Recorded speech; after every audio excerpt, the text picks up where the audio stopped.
Anna man sa'a li akhihi al-muslim fi hajatin qudiyallahu ma lam tuqda ghufira lahu ma taqaddama min dhanbihi wa ma ta'akhkhar wa kutiba lahu bara'atun minan nari wa bara'atun minan nifaq. Barang siapa berusaha membantu hajat seorang saudara muslim, baik sukses atau tidak sukses, misalnya mencarikan jodoh untuk temannya, padahal awake dhewe sik jomblo, tapi siap mencarikan temannya yang lain jodoh. Sukses atau tidak sukses tidak dihitung sukses atau tidaknya oleh Allah, tapi Allah melihat usahanya. Karena Nabi Muhammad bersabda di sini, annahu man sa'a, barang siapa berusaha untuk menyampaikan hajat muslim, saudaranya muslim, sukses atau tidak, maka diampuni seluruh dosanya oleh Allah Subhanahu wa taala dan diselamatkan dari dua hal yang berbahaya, yaitu selamat dari kemunafikan dan selamat dari api neraka. Itu bagi yang mengusahakan memudahkan hajat saudaranya yang muslim, sukses atau tidak sukses. Saking besarnya kasih sayang Allah dumateng tiyang sing purun mikirno koncone sing muslim. Lah mikiraken koncone durung rabi digolekno, saisone bapak gak sukses bapak wis. Koncone durung duwe pekerjaan dipikirno ya apa carane. Nah niku koncone ate utang dibantu diusahakno, koncone ate pacaran dibantu, tambah oleh dosa nek ngoten. Jenenge nulung aja nulung kanca maksiat. Jadi perlu kita perhatikan diantaranya pemuda ya. Pemuda ini hati-hati. Ada satu kaidah, kalau tidak bisa berhenti bermaksiat, jangan mengajak orang lain. Jadi kalau bisa berhenti maksiat, jangan bermaksiat. Tapi kalau belum bisa bermaksiat, jangan ngajak orang lain. Karena bisa jadi yang kita ajak itu istiqomah terus, padahal kita sudah berhenti. Nah, karena kita yang ngajak teman tadi, maka dosanya sama kita dapatkan karena dulu awal kita yang mengajak teman untuk bermaksiat. Jadi kalau mau maksiat, ya maksiat sendiri saja, jangan ngajak teman. Kalau terpaksa, ya yang paling baik ya berhenti maksiat. Karena kita tidak tahu, mungkin tengah-tengah maksiat kita mati. Tobat, insya Allah 10 tahun lagi saya tobat. Tobat ya kalau hidup lah, kalau innalillahi wa inna ilaihi rajiun, kalau sudah meninggal, yang paling baik tidak maksiat. Tapi kalau tidak bisa, belum bisa berhenti bermaksiat, jangan ngajak orang. Karena ngajak orang itu berbahaya. Bisa jadi yang kita ajak itu tetap ngelakoni maksiat ketika kita sudah tobat, maka dosanya yang kita ajak tadi akan juga mengalir ke kita yang mengajak. Jadi kalau maksiat ijen-ijen ae. Ojo ngejak konco berjamaah. Loh, sing apik iku lak berjamaah. Iya betul. Salat berjamaah itu ganjarannya 27 kali. Maksiat berjamaah juga 27 kali lebih banyak. Hati-hati. Jadi kalau maksiat ijen-ijen aja. Ya paling baik, pasti yang paling baik tidak bermaksiat. Karena Allah sudah berfirman, wa ma khalaqtul jinna wal insa illa liya'budun. Tidaklah kita ciptakan manusia atau jin kecuali hanya untuk beribadah kepada Allah Subhanahu wa taala. Jadi kalau membantu teman itu membantu dalam kebaikan saja. Ojo sungkan nolak konco, ojo sungkan, kecuali kalau tertindas, tertekan, ditekan, ditindas, lain ceritanya. Rasulullah bersabda, di sini disebutkan, tidaklah dua orang hamba muslim bertemu kemudian yatasofahan, bersalam-salaman, wa yusalliyani ala nabi, dan bersolawat kepada Nabi Muhammad SAW, maka tidaklah mereka berpisah dari pertemuan tersebut kecuali dosa mereka sudah diampuni oleh Allah Subhanahu wa taala. Bersalaman, salaman. Tapi salamannya biasa kok. Ya, yang penting ini nempel. Kok tengok barang. Sekarang kan salamannya kan gitu ya. Yang penting itu ini begini, ini salaman. Kalau dua orang muslim salaman seperti ini, laki-laki dengan laki-laki, kemudian bersolawat kepada Nabi Muhammad SAW, tidaklah mereka berpisah dari tempat pertemuan tersebut kecuali sudah diampuni oleh Allah Subhanahu wa ta'ala. Diriwayatkan oleh Imam Ibn Hibban. Saking enak itu di wong muslim, salaman nambi konco niku lho oleh pahala. Sampai kadang-kadang niku napa remek rasane tangan nih salaman. Sing ketemu konco, Masya Allah, biasanya pengajian, tapi mboten napa-napa. Biasa pun. Salaman. Mari salaman, terus teko maneh maju. Beb, minta foto, Beb. Ini salaman. Oh iya, pemindo. Pemindo sana. Foto, jebret. Makasih ya, Beb. Ya, telu. Alhamdulillah. Ping 30. Alhamdulillah. Entek dosa kula, Pak. Dintekno arek-arek. Wah, ini betul-betul saling mendukung dalam peribadatan. Tadi nek muslim salaman niku, salaman tok niku pun disepunten, Pak. Ya napa enake dadi wong Islam. Niki damel wong muslim niki. Masalah Rasulullah bersabda di riwayatnya, "Ma min muslimaini." Wong loro muslim. Makanya di antara bedanya orang yang mengucap la ilaha illallah dan tidak mengucap la ilaha illallah bumi langit. Jadi jangan pernah mengatakan apa artinya sebuah ucapan. Oh, sangat jauh.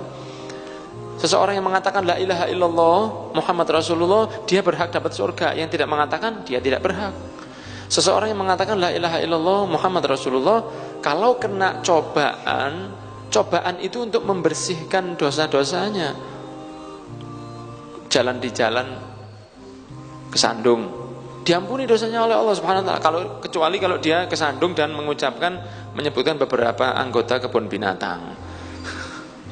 Kalau dia kesandung dan sabar, diampuni dosanya oleh Allah. Tapi kalau yang tidak mengatakan la ilaha illallah Muhammad Rasulullah kesandung, ya apes.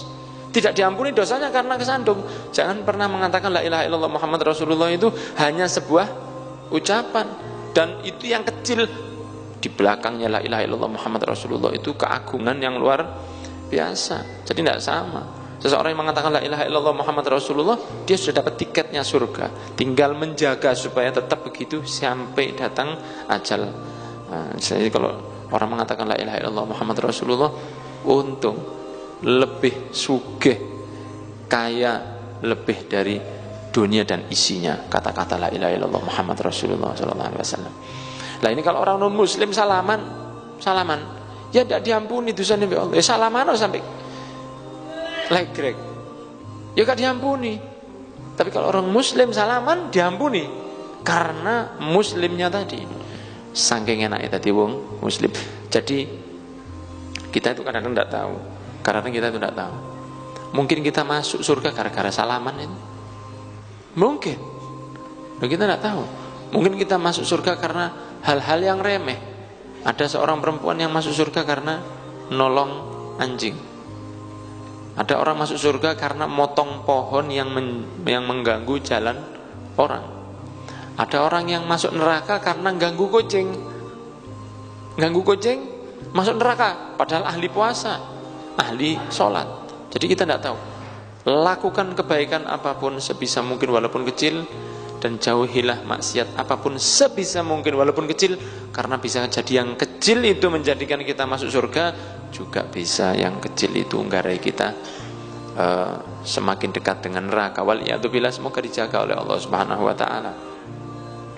Terus Kanjeng Nabi Muhammad sallallahu alaihi wasallam di antara nih mendapatkan keutamaan diampuni dosanya cukup dengan mengucap alhamdulillahilladzi razaqani, alhamdulillahilladzi at'amani hadza ta'ama wa razaqanihi min ghairi hauli minni wala quwwah, utawa alhamdulillahirabbil alamin, alhamdulillahilladzi at'amana wa saqana wa ja'alana minal muslimin. Doa setelah makan dengan hamdalah setelah makan niku maka dosane disepuro oleh Allah Subhanahu wa taala.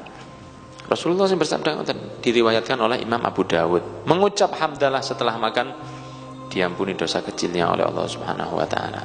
Jadi setelah makan, walaupun makan yang ringan, mangan roti mari siji, mangan roti atos siji, selesai hamdalah, tidak apa-apa. Hamdalah itu untuk setiap kita selesai makan, walaupun ringan. Kalau misalnya harus makan nasi sak piring dhisik, ya itu kesuwen. Sak ono sing dipangan itu baik untuk disyukuri. Ibu-ibu jelas nggih Bu? Jelas. Alhamdulillah. Kemudian ada lagi satu keutamaan karena tua. Bayangno saya enak dadi wong Islam. Karena tua, karena tambah umur, diparingi ampunan oleh Allah Subhanahu wa taala. Padahal tambahan umur itu bukan dari kula panjenengan. Tambahan umur itu kan dari Allah. Sopo sing nambah umur? Ada di Surabaya bakso tambah umur namanya. Ya wis jenenge tok. Mas yo mangan nek wayahe ajale teko yo mati. Namanya bakso tambah umur. Ono Surabaya. Tapi kalau tambah umur dari mana? Dari Allah Subhanahu wa taala. Mboten saged kula panjenengan sedaya niki tambah umur. Ati nambah ya apa carane? Walaupun ada kisah beberapa aulia yang diberi tambahan umurnya oleh Allah Subhanahu wa taala. Wonten kathah niku. Kejadian seperti itu banyak sekali. Cuman itu juga pasti dari Allah Subhanahu. Ka ono wong tambah umur nih. Kecuali dari Allah Subhanahu wa taala. Gak iso menungso niki tumbas umur niku mboten saged. Coba iso tuku. Lah didol po sawah-sawah iku cek tambah umur. Tapi kita tidak bisa nambah umur. Yang bisa nambah umur hanya Allah Subhanahu wa taala. Maksud saya setiap saat kita ini kan tergantung dari umur yang diberi oleh Allah. Nek Allah wis mari, ya mari. Ya setiap saat kita ini tergantung kepada Allah. Tergantung karena umur kita dipegang Allah. Mau hidup terus? Iya, apa katanya Allah? Lah ngoten lah. Nek Allah pun bejo pun mari, ya mari. Nek Allah pun bejo sampun cekap, nggih cekap. Nggih napa nggih? Mboten saged yang niku nambah. Maka pasti yang nambah umur itu Allah Subhanahu wa taala. Akan tetapi Rasulullah bersabda, kalau seseorang sampai 40 tahun, di mana dia ditambah oleh Allah umurnya sampai 40 tahun, dihidupkan sampai 40 tahun oleh Allah, maka ada beberapa penyakit yang diberi oleh Allah Subhanahu wa taala.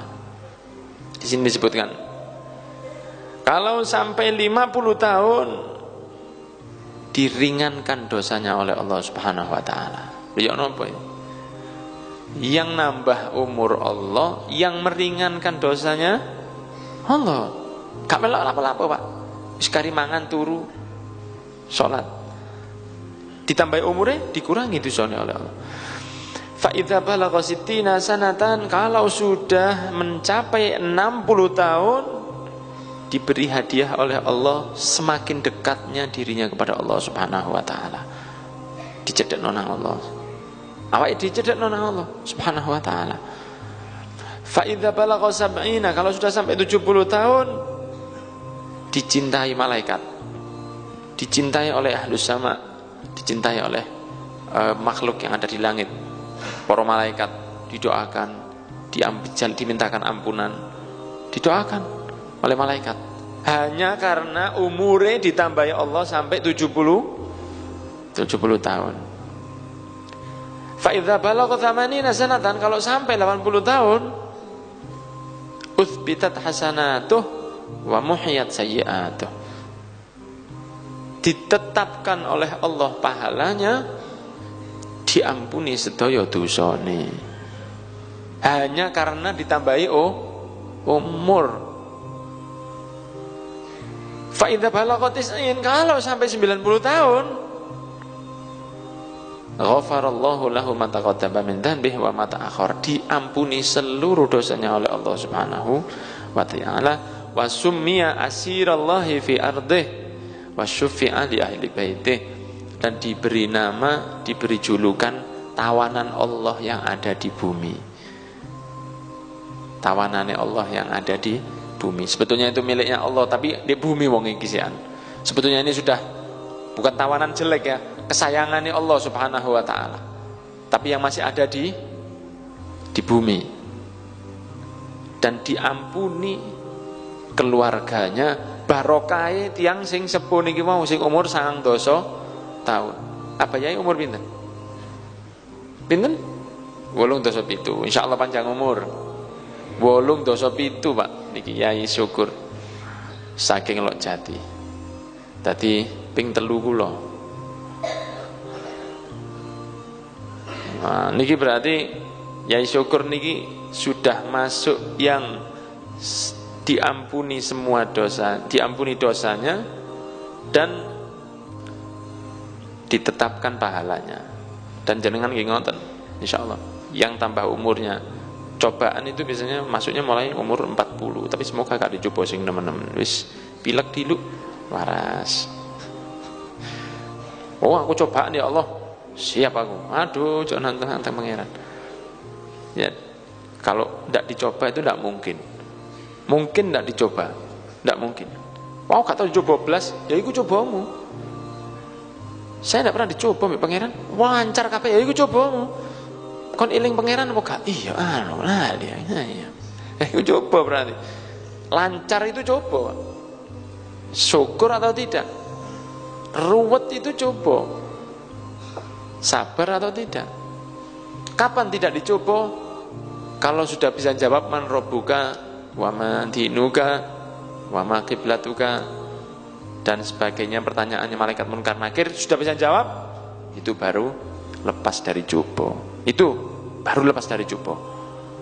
Tapi kalau sudah man rabbuka, ayo tambah berat cobanya.